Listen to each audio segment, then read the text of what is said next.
Hey Earthers, Nikki here, and I know it has been a while, but I am finally returning to the Expanse series, and I took a little palate cleanser reviewing Alternate Routes by Tim Powers, and also the reason why it took a while is Jordan and I put together that Buffy special, which it took a ton of editing time, and we're proud of how it turned out. So if you're a fan of Buffy the Vampire Slayer and you have not checked it out yet, please give it a click.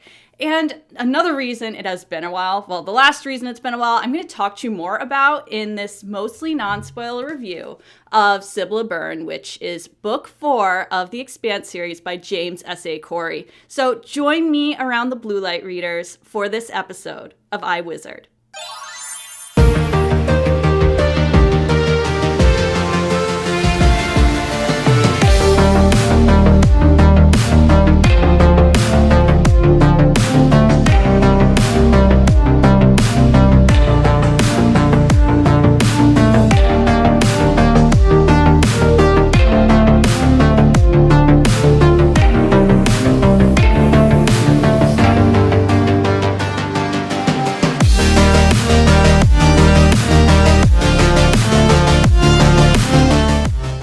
Welcome back. So Cibola Burn was published in 2014, and these covers are just so pretty. But anyway, if you're a fan of the Expanse TV series, like I am, Cibola Burn aligns with season 4 of the series, which is one of my favorite seasons. Just like so much happens, and there's lots of surprises, and it's just, it's so good.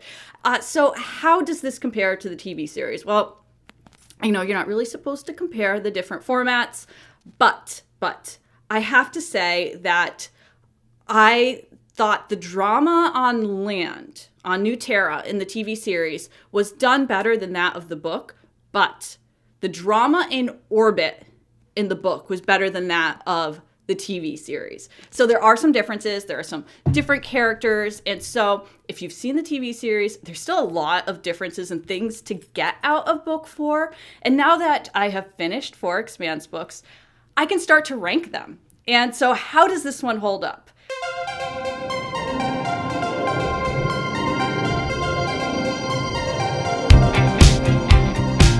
So still, number 3, Abaddon's Gate, is my favorite so far. Followed by number 1, which is Leviathan Wakes, then number 2, Caliban's War. So unfortunately, Cibola Burn does come in 4th.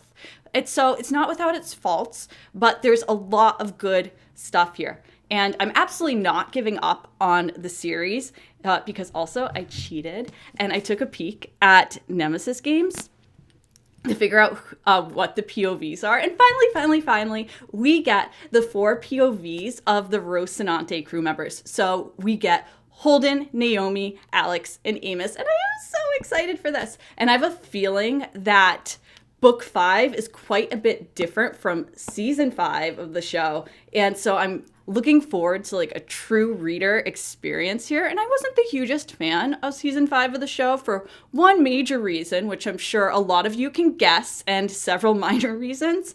So I'm so excited to start this. But back to Cibola Burn, and let's just start by deconstructing the title here, Cibola. And anytime I hear Cibola, actually, I just think of Cibola from Star Wars Episode 1, The Phantom Menace, and then I think about Pod Racer, which is like, it's just such a fun game.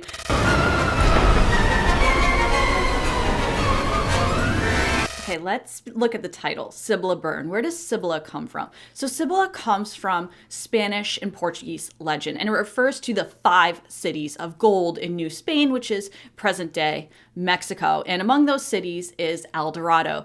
And legend had it that there was just limitless gold, riches, in those cities. And so in the 16th century, Conquistador Francisco Vasquez de Coronado arrived in Cibola, and he found absolutely no treasures. Bummer, right? Only adobe towns. And so now let's flash to the plot of Cibola Burn.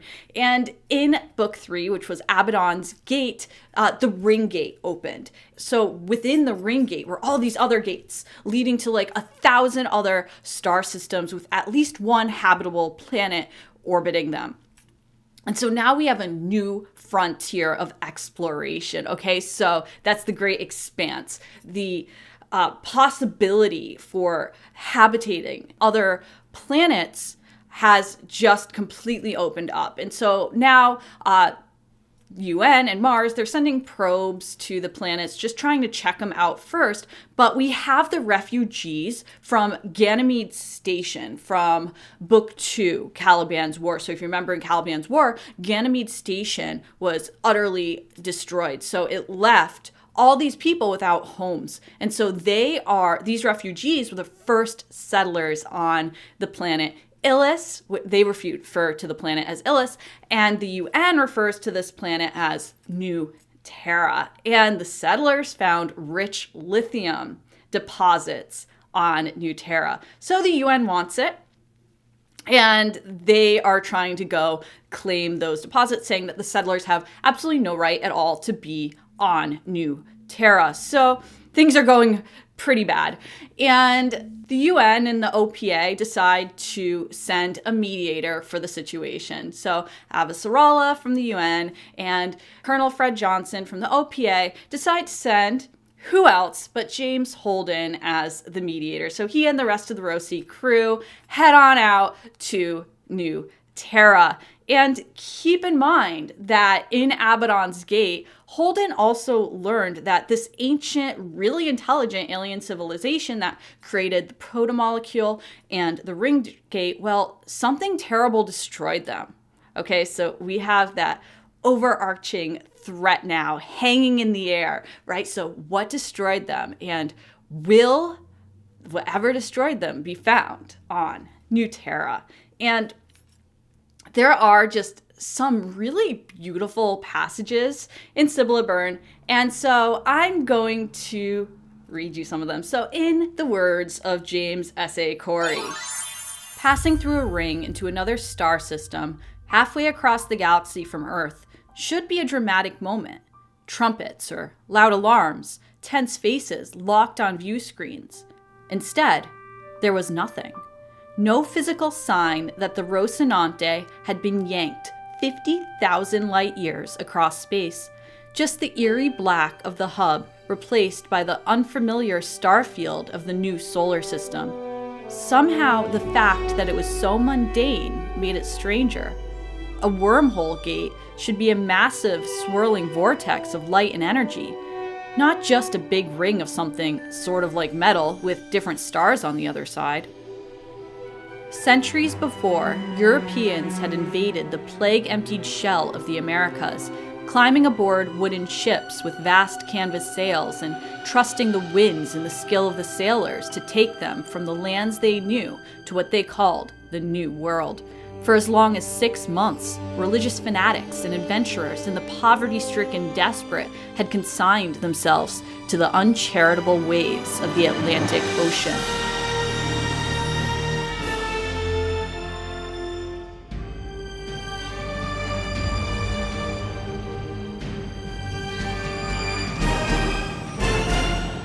The Edward Israel was a massive ship. Once, almost 3 generations before, it had been one of the colony ships that had taken humanity to the belt in the Jovian system. When the outpouring had ended and the pressure to expand had met its natural limits, the Israel had been repurposed as a water hauler. The age of expansion was over, and the romance of freedom gave way to the practicalities of life: air, water, and food, in that order. For decades, the ship had been a workhorse of the solar system, and then the ring had opened. Everything changed again. The official name for the world was Bering Survey 4, named for the probe that had first established its existence. They'd all come to call it New Terra. The character format in Cibola Burn is pretty similar to books 2 and 3. So we have a prologue POV. Actually, we technically have 5 POVs throughout the story here, and then we have the epilogue POV. And so for the prologue, we get Bobby Draper, and I was so excited to have Bobby back. I hadn't realized how much I had been missing her, and I was really hoping she would make an appearance in the main plot, and that didn't so much happen. But I was very happy that I read Gods of Risk before Cibola Burn, because it made the prologue richer for me. Because I had a better sense of civilization on Mars. And so little things that were described quickly, I had a deeper visual of from having read Gods of Risk. Okay, so from Bobby's POV, we find out that on Mars, people are starting to give up on terraforming because there's this new frontier and these planets that are already habitable out there. So you don't have to have like generations of work trying to terraform Mars, where like all the work you're doing, you won't even ever see the rewards from. It will be like one of your ancestors that gets to experience a terraformed Mars. And so we learn that something has gone terribly wrong on New Terra. So what is it? Okay, and then we meet Bozia Merton.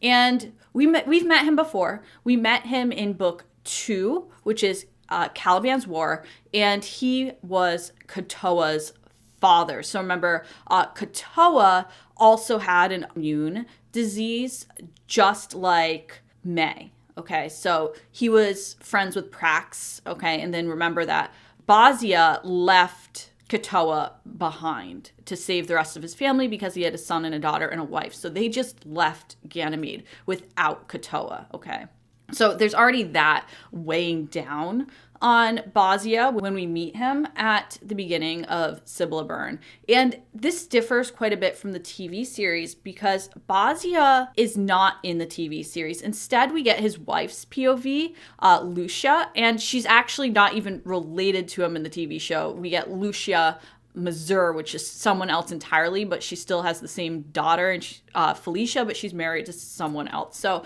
but we get his storyline through her in the TV series. So that's quite a bit different. Bozia was one of the first settlers of New Terra called Illis, and he lives with the other settlers in the town of First Landing. I know, creative title. That's where they first landed. And then we get Elvie Okoye.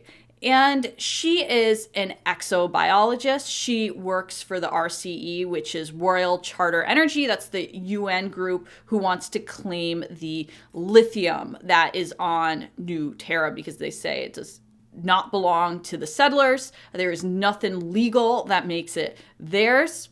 The cool thing about her POV is we get to have her thoughts and observations on New Terra's ecology. Okay, then the third POV we get is a familiar one again. We get Dimitri Havelock. And Havelock, if you remember, he's an Earther, and he's also Miller's former partner. They worked for Star Helix together on Ceres Station. And his position now is he just signed on to a long-term contract with RCE, so Royal Charter Energy, and he's working as the deputy security chief there. Okay, so he is on the ship, the Israel. One of the cool parts of this book that was not included in the TV series is that he ends up training this militia of engineers. So it's kind of fun, when they go through their training exercises and stuff. So that's a pretty cool plot line. And then, of course, we get Holden still. Yay, Holden! Which was by far my favorite storyline in this book. He is the White Knight, right, of the solar system. So he gets on his horse, right, the Rocinante, Don Quixote here, and he rides in to New Terra, and he is there to mediate. And of course, as usual, Holden goes in with the best intentions, and usually what ends up happening is everything ends up just escalating to its tipping point, and that is exactly the reason that Avasarala and Fred sent Holden to New Terra. They want just everything to go wrong. And everything does go wrong. but I'm not going to say how it turns out. And then we get a fifth POV, and this is a bit different. And the fifth POV is the investigator. So it's the protomolecule's construct of Miller in Holden's mind, or something like that. The purpose of the investigator is to find out what killed that ancient galactic civilization, the creators of the protomolecule and the ring gate. So all those investigators chapters start with, it reaches out, it reaches out. And I know people make fun of these chapters, but I like when writers experiment with different creative devices. I thought it worked for what it was, and I thought it was very, very effective for the last investigator chapter. And there are some great passages in this book. There really are. And I just need to read you one investigator quote that I loved. Okay, ready? The investigator licks his lips. He doesn't have a mouth. He adjusts his hat. He doesn't have a hat. He wishes in a distant way that he had a beer. He has no body and no passion. He turns his attention to the dead space, to the world, to how you solve unsolvable problems, how you find things that aren't there, what happens when you do. Okay, and just a note on the Rosie crew. And you do not, unfortunately, get a lot of them in this book. Okay, so you get some Amos through Holden and a little through Elvie. And then you get Naomi through Havelock and Alex through Bozia. Of course, you get all of them a bit through Holden, but they're very minor parts of this book. Like, not minor, but there's not enough of them. Anyway, but you do get a little bit through some of the other characters. And then we have the epilogue. And the epilogue is from Avasarala's perspective. And the epilogue just made me so excited to keep on going with the books. And it set some things up, and I'm really looking forward to what is in store. Let's begin with what I liked. And I'm going to start with, I think, the character that stole the show in this book. And that was Murtry. And he was the head of security for the UN, so the Royal Charter Energy. And he is a wicked villain. He's bad.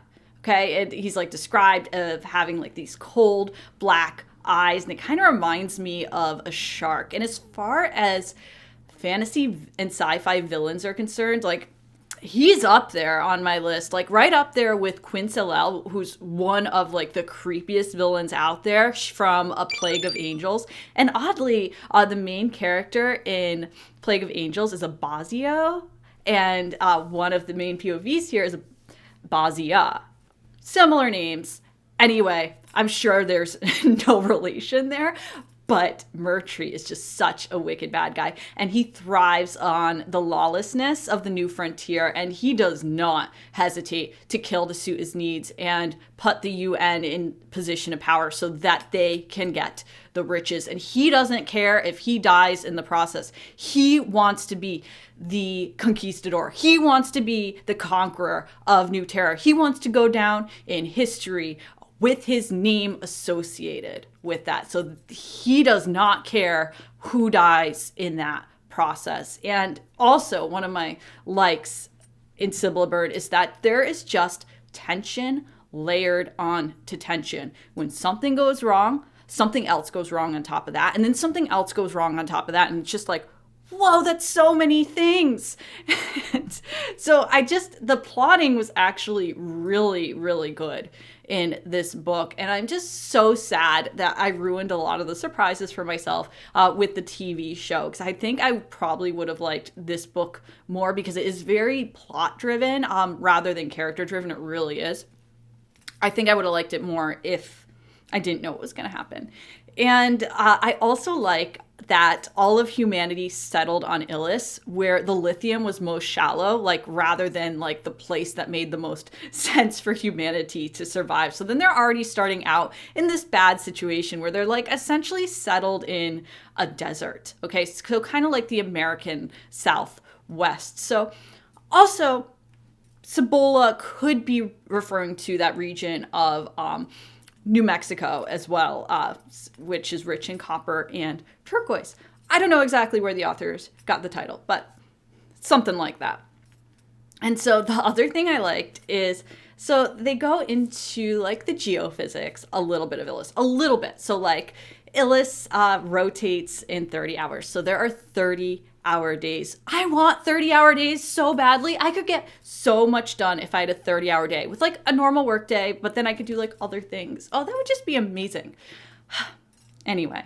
And also Illis has these low albedo moons around it. So albedo is the reflectivity of a planetary body. So like our moon has a fairly high albedo so that like we can see it reflecting sunlight in the sky, which is why it looks bright, okay? But the low albedo moons would be like kind of hard to see in the sky. And the other interesting thing, geologically speaking, is that there aren't any plate tectonics on Illis. And so also Illis is Illis to the settlers and New Terra to the UN. They are one and the same. So because there are no plate tectonics, there are also no mountains, no volcanic eruptions, no natural volcanic eruptions. Okay, and so Illis is orbiting a yellow star that's similar to our sun. And in the Expanse, our sun is called Sol. And around this yellow star in Illis's system are 5 terrestrial planets and 1 Jovian. And then like so Jovian are like gas giants like Jupiter and Saturn. And then really far out, we have several dwarf planets, like really little small bodies. Pluto's not technically a planet, but like small bodies.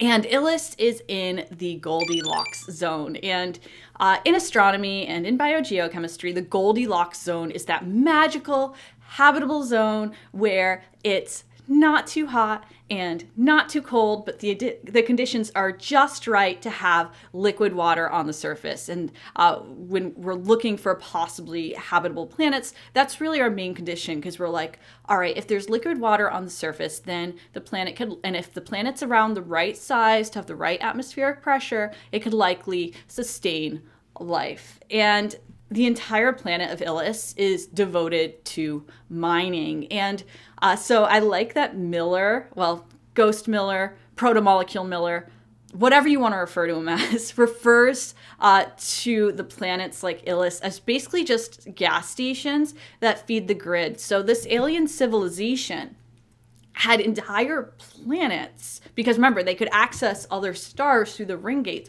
just devoted to mining, to producing energy. Also, another thing I really liked about this book is, of course, there's always some light humor involved in the Expanse, and the dialogue is always really good. And so some of my favorite dialogue was between Holden and Amos, and it was when they were still up in the Roci getting ready to go down to Illis or New Terra. And so Holden tells Amos to gear up for the drop to Illis.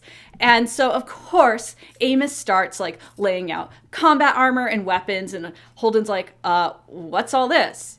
And Amos is like, well, you said to gear up. And Holden goes, I meant like underwear and toothbrushes. Like get ready to go down there and just like not fight.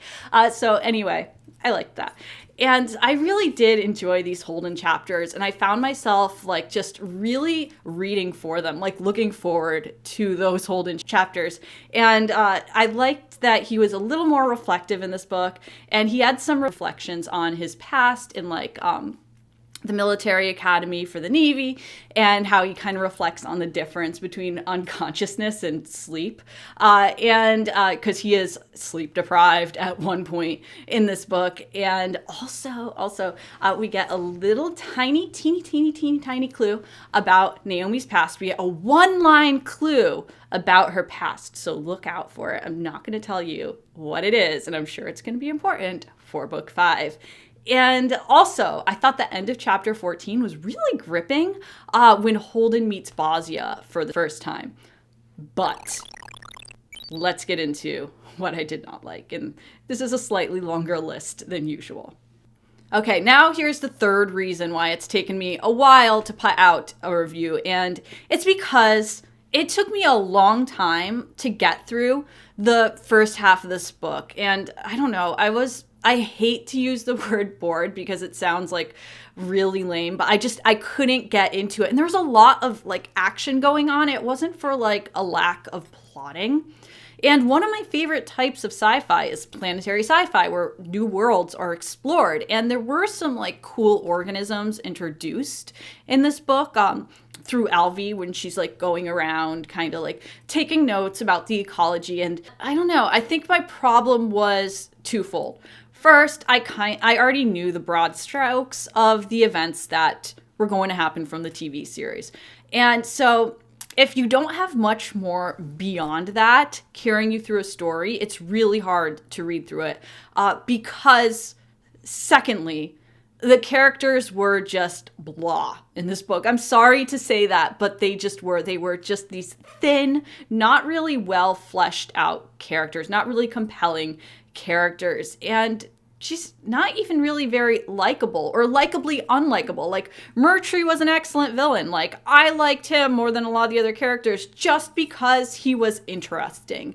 And I just don't understand this, because James S.A. Corey, so Ty Frank and Daniel Abraham, they are just so good and capable of writing really full, believable characters. Especially like if you read some of the novellas and short stories, it's hard to flesh out characters in that small amount of space, and they do it really well. So they are capable of it. The characters in Abaddon's Gate were phenomenal. We got Avasarala and Prax and Bobby in Caliban's War.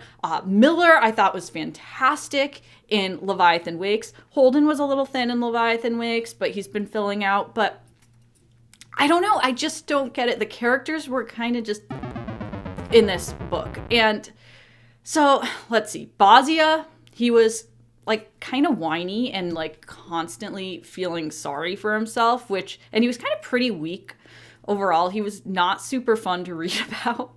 And then Havelock I thought was bland. And then Alvi, well, theoretically I should have liked Alvi, like based on her scientific analysis of the world and her actions, and she was pretty intelligent, but she did like some great things in the book, but internally she was kind of a pathetic mess with this super lame crush on Holden. So I didn't love her character either. And so, side note though, like her hydrologist friend, Fayez, well, he was kind of had a decent personality and was fun. But anyway, the name Fayez, for some reason, just makes me think of Sawzhead from Mistborn. And so, I don't know, you're welcome. That just made me smile when I just kept thinking Sawzhead. And the good things about the character POVs is like you get more Alex and Naomi through Havelock and Bozia, but that happens later on in the story. So once I got like to the midway point, like things flew for me, because I was like getting a little more of the characters that I cared about, and then the plot was just like moving. There was a lot going on, and it just took off. But also, so Alvi has this crush on Holden, and I'm assuming Holden's supposed to be pretty attractive, but James S.A. Corey at some point described him as starting to get jowls. And I think a lot of characters in the Expanse universe are described as jowly. Like, why does everyone have jowls, especially if they're like under low gravity most of the time? I don't know. Just a side note. And this is a like-dislike. So I think it's really good that James S.A. Corey, for the most part, leave the science vague. Okay, but there are some things that I was left wondering about. And I guess it's good that they didn't talk too much about them. But, okay, so there are these organisms that require sunlight. I know they said that it doesn't have chlorophyll, but still, apparently requires energy from the sun and water to survive. And it could be salty water. That's fine. So I'm thinking these organisms should not continue to propagate indefinitely in the absence of sunlight, right? So they should just like eventually die off on their own. Just a thought. Moving on. Okay, there's another piece. And maybe I'm missing something here. But the second law of thermodynamics was brought up and applied to gunfights in one of the Havelock chapters. And the second law of thermodynamics introduces entropy, okay, so like disorder, chaos, and the irreversibility of natural processes, okay? Like you break an egg, You cannot put it back together. Humpty Dumpty does not go back together, even with all the king's horses and all the king's men once he is broken. So like death, of course, and aging, these are all irreversible processes. Okay, so maybe they're referring to death in battle. I don't know. But they do say specifically, okay, they're describing someone standing against a wall and the wall pushing back on them, kind of with equal and opposite force. And so that makes me think for every action, there's an equal but opposite reaction. And so that's Newton's third law. I don't know if that's what they were referring to instead, but they said the second law of thermodynamics. I don't think that's a mistake they would make, but anyway, maybe it was just in their head, because also in that chapter, there's a character named Gibbs. And so maybe that put like thermodynamics in their head. I don't know, but I like that there was a character named Gibbs. Anyway, I'm moving on from that and just have one more irksome thing that didn't make a lot of sense to me. And I thought that Miller was a construct in Jim's mind. Right, so Jim wouldn't be able to project the construct of Miller for others to see him, right? But maybe Miller can meld with alien technology. I don't know.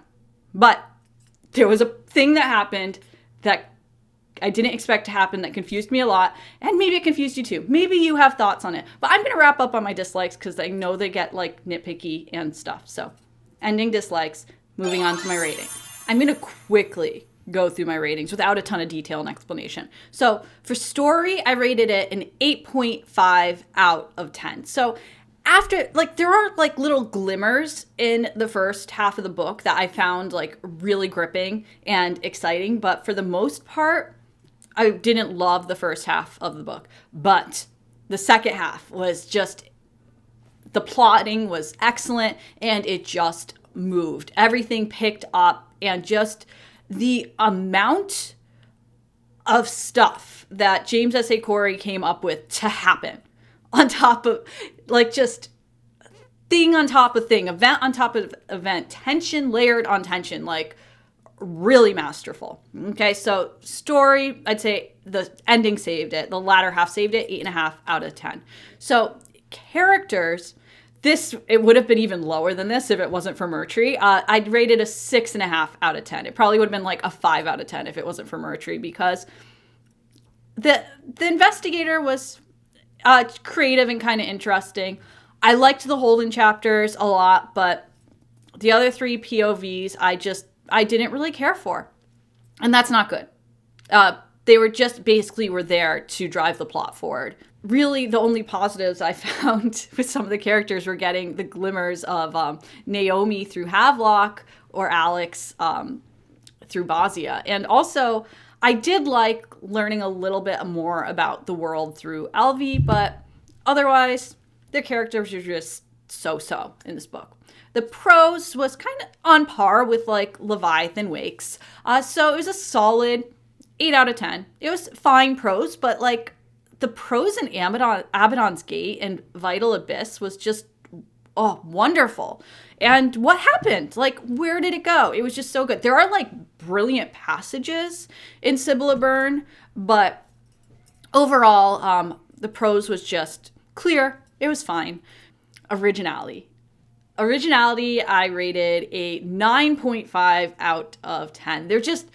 so much happens, and coming up with a whole new world and these alien artifacts, and it was very creative and original. So 9.5 out of 10 there. And then the world building was also pretty good. I did want a bit more exploration on the planet, or just more description. I love descriptions of planetary stuff, and I know not a lot of people like that, but anyway, I wish there was a little more there. So 9 out of 10 for world building. It does evoke a sense of wonder. And so overall, I rate Cibola Burn an 8.3 out of 10. So that'd be my lowest so far, but B minus, or actually maybe a B, like pretty solid stuff. So I'm really excited to keep going and to read Nemesis games. But first, I'm not going to let myself do that until I have read the prequels. So, because I think I would get a lot more out of Nemesis games if I knew Amos's backstory, which I know we get in the Churn. So I'm going to read the Churn, I'm going to read Drive, and I'm going to read The Butcher of Anderson Station, because I want to just get the most out of book 5 that I can possibly get out of it. And I don't want to be let down. I hope I'm not let down. But I'm really, really looking forward to reading it. So look out for my review of the Expanse prequels for the short stories and the novellas. And look out for my review of Nemesis Games, which will be coming out probably soon, because I will devour that, I think. And if you don't subscribe, please subscribe to iWizard and hit the notification bell. And I'll see you next time. Bye.